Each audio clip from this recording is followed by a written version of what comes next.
I think we talked about Wendy Williams back when her diagnosis was announced last year. Wendy Williams was diagnosed with dementia and aphasia. It's a progressive neurological condition, so she is now in the process of going downhill in cognitive decline. However, since she retreated mostly from the public eye back in 2022, she hasn't been heard from. She used to be this cultural icon, TV personality, and it would have been lovely to have her still in the public eye during things like the Diddy scandal, things like even the Blake Lively scandal that's going on right now. People love hearing her commentary on things. For years now, she has been locked away in relative silence. Now she has broken her silence. Recently, Wendy Williams called into the Breakfast Club to speak out against what she characterizes as an unjust conservatorship that is holding her hostage. She says she feels like she's in prison. She detailed what's going on in her life as she's living in this luxury senior care facility in New York. She can't leave. She can't connect to the internet. She can only speak to loved ones on the phone. They aren't able to contact her. It's a very sad situation. And from the sound of her conversation on the Breakfast Club, she seems totally lucid and completely clear and sound of mind. So it's confusing for people that she got this diagnosis and is being treated like she has no responsibility over her own actions. She's being treated like someone who's completely spiraled and lost it, when she sounds totally clear and reasonable in a conversation that just happened yesterday. So I want to show this clip from the Breakfast Club where she is talking about what's been going on with her. Wendy Williams is currently trapped in a conservatorship. If you don't know what a conservatorship is, it's when someone is in charge of making decisions on your behalf, but usually because the conservatee is not able to make decisions for themselves. Wendy can make her own decisions. She is not cognitively impaired. She is not incapacitated. She is being taken advantage of. Right. It's fair to point out that your 30-minute interview does not mean that you know what her life is like day to day, and you can have good days and you can have bad days when you're in these situations. You tell us what's going on. First of all, to start with, my niece Alex knows a lot as well, you know, but I am not cognitively impaired, you know what I'm saying? No, but I feel like I am in prison. You understand what I'm saying? I'm in New York City, right? And Alex, you know exactly what you're talking about. You flew from Miami to New York, and you were right here with me. Go ahead. She's there in New York, in this place, essentially like what some would call a luxury prison. This is her room. That's literally her apartment. But the thing about this apartment, and you know this, not Wendy, because you're there, it's small. She has a bed, a chair, a TV, a bathroom, and she's looking out one window. And, excuse me, through my money, you know, I had this person buy the TV, you know, the kind of TV I like, through this person, because all of my stuff is in storage. You understand what I'm saying? Everything's in storage. And by the way, that was to sell my apartment. But anyway. Is the person your guardian? Is that who you're referring to, your guardian? Yes. Well, you know, Sabrina Morrissey is her name. A&E Network and Lifetime were sued by Sabrina. She claims they exploited you in a vulnerable state. They exploited your condition, and I'm putting condition in air quotes. You signed to do that documentary without your consent, but A&E and Lifetime countersued and said that Sabrina realized the documentary would question the quality of her own guardianship. It actually says in the lawsuit, it appears that Morrissey is misusing her position as a guardian of Williams to silence criticism of her controversial and failed administration of the guardianship. They even used the words guardianship abuse. What do you think of that? Me and the person that you were just talking about, this guardian person, we watched that 4-part thing on TV together. She was the one who wanted to do that. So I'm watching and writing things down, and she's watching and writing things down, and I saw all of that, by the way. And what do I think about being abused? Look, this system is broken. This system that I'm in, you know, this system has falsified, a lot. You know what I'm saying? You know what I'm saying? They said you're cognitively impaired and you're incapacitated. Do I seem that way? You've been calling me 5 times a day for the last 2 weeks. No. Okay.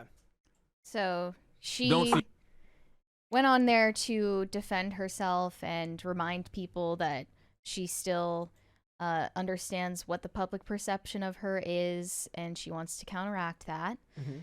They were referring to her guardian. She's been in this guardianship since 2022, and very little is known about the guardian that has control over her finances and everything that she owns and her whereabouts. This woman's name is Sabrina Morrissey, and I was only able to find that she is a lawyer and possibly a former manager of Wendy Williams. She sued A&E because A&E produced a 4-part docuseries about Wendy Williams last year, and Sabrina Morrissey claimed they didn't have the proper consent from Wendy Williams because she's mentally incapacitated. And she's talking about she's taking 7-8 pills a day and she doesn't know what any of them are. Yeah, this whole thing got crazier the more I read into it.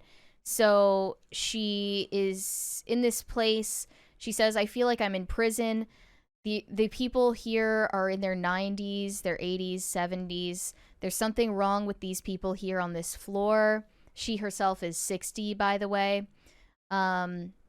She is able to call her loved ones, but they're unable to call her because she has no access to the internet via a laptop or iPad.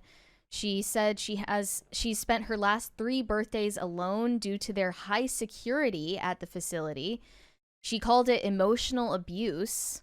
I mean, I want to, look, what happened with Britney Spears, everyone's kind of like 2020, hindsight is 2020. Mm-hmm. Britney Spears hasn't exactly lit the world on fire as far as being a representative for getting out of a conservatorship.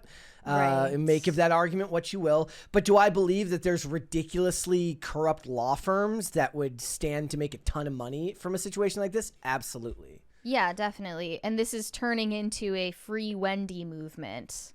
Much like the free Britney. Is that the case here? I have no idea. Again, like she said, like they said, look, you can have good days and you can have bad days when you're going through something like this, but none of us will ever know for sure because we're never going to get a 24-hour view of her life. Regardless of whether she's as mentally incapacitated as her guardian claims, or if she's completely sound of mind, it doesn't really matter because this is not the medical care that she deserves, especially not the medical care that she can afford. Yeah.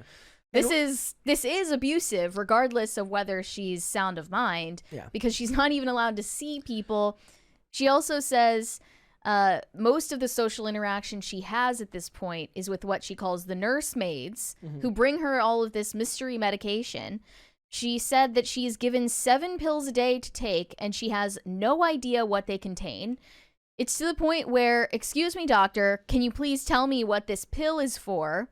So, much like Britney Spears' account of her own conservatorship, she was forced to take medication under those terms. Yeah. Yep. She won't be allowed to see her 94-year-old father before he dies. She said, my life is effed up, and her niece, Alex, on the same call told people that if they want to support Wendy Williams, use the hashtag #FreeWendy. Yeah. Or donate to her GoFundMe. I found a GoFundMe page, and they're asking for financial assistance in expediting Wendy Williams' return to her rightful home in Florida. Because she doesn't have any access to her own money. Yep. It's all being controlled by Sabrina Morrissey. Yep. I mean, that was it's really funny because one of the hardest stances is look, I don't think that they have a right to impose their will on Britney Spears, who was acting and behaving, erratically and weird outside of the realm of, being in a car and doing something really, really dangerous, like, depending on how laissez-faire you are, like somebody throwing and trying to catch knives themselves, though she then later claimed that those knives were fake. I'm like, do I really care if a person does that at home alone? If you're an idiot, you're an idiot. I don't know if I really want lawyers to get involved and stop you because, look, we can talk about, for the good of the person all they want, but when this much money is involved, very rarely is it for the good of the person. In most cases, it seems like it's for the benefit of all of the people who will profit from keeping you away from your finances. Right. Like it's just very hard from the outset. Like depending on what your principles are on freedom and liberty and your ability to live your life your own way. Hers is a little bit different because the diagnosis is something that has more immediate consequences, right? Than Britney Spears. Like, is Bruce Willis in guardianship? Yes. Oh yeah, now? absolutely. I mean, No one would dispute that. nobody But would what dispute if that. they started the guardianship 5-10 years ago? That would kind of be like what situation Wendy Williams is in. So what's even crazier? We'll get to that one in a second. He was already showing symptoms when so people were asking, why is he making all of these bad action movies towards the end of his career? He was making all of these like low budget movies, and they're like, why would a man of his caliber do these films? He was making as much money as he could for his family, and there was at a point where he had to have the lines fed to him in an earpiece. Because he couldn't, like, he was forgetting everything. It was really, really bad. And so they didn't put him under a conservatorship earlier. That's really sad. I feel like, I know that it came with good intentions that he worked for that long, but he should have just been able to retire at that point. We have a 20 from Pop Culture Junkie. I had lunch with Wendy in Houston in 2007. What? When she was doing a publicity we tour need to for get her Pop show. Culture Junkie on the show. Honestly, yeah. Kind, smart, very self-aware, knew her audience well. This is so sad. Something isn't right here. I agree. And this Sabrina Morrissey woman being such a shadowy, mysterious figure in the middle of all of this. The lawyers are always like that in these is cases. so creepy. The opposite, the complete opposite is the Tony Busbys. Yeah, but really the out opposite there. is the extremely powerful shadowy lawyer who Well, there's one that's more out in the open. Roberta Kaplan is Wendy Williams' personal attorney, and she kind of threw Wendy under the bus here. She actually told people not to listen to that Breakfast Club interview and think that Wendy is okay. She said Wendy has some good and some bad days when it comes to her health, but people should not assume she is totally fine just because she's doing interviews. Wendy is still dealing with frontal lobe dementia, a neurological disease with no cure. And this was last year that the New York State Court found her unable to make legal and financial decisions on her own due to the degenerative nature of the disease. Yeah. And here's the problem. Like, that's a perfectly reasonable explanation, but it doesn't mean that it's not covering up something more sinister. Roberta Kaplan says some days are good and that she has a lot of clarity, which is why she sounded so normal and lucid when she called into the Breakfast Club. Yeah. So I guess we could believe that too. I mean, to be fair, we have a president who probably should have been under conservatorship for Honestly, like the last yeah. 4 to 8 years. But, you know, he managed to somehow run a whole country himself. But, I mean, even if she is fully lost, like even if her mind is totally gone, there's no reason that she should be treated this way, being deprived of human connection for years at this point. That in and of itself is proof that something has gone terribly awry here, and she needs to have more control, and her family members need to have more control. Yep. This is wrong. And it's not even really analogous to Britney's situation. No, because it's not. Britney, Outside of the hashtag. Yeah, I mean, outside of the free whoever hashtag, Britney was forced to be out in the world and work that entire time in front of thousands of people doing a Vegas residency. So this is much different. Wendy Williams is basically in a luxury prison. So it's really sad. Thanks for watching. Listen to full episodes of Pop Culture Crisis on Spotify. Keep up with us on social media and make sure you subscribe and ring that bell so you never miss the show. Bye, guys.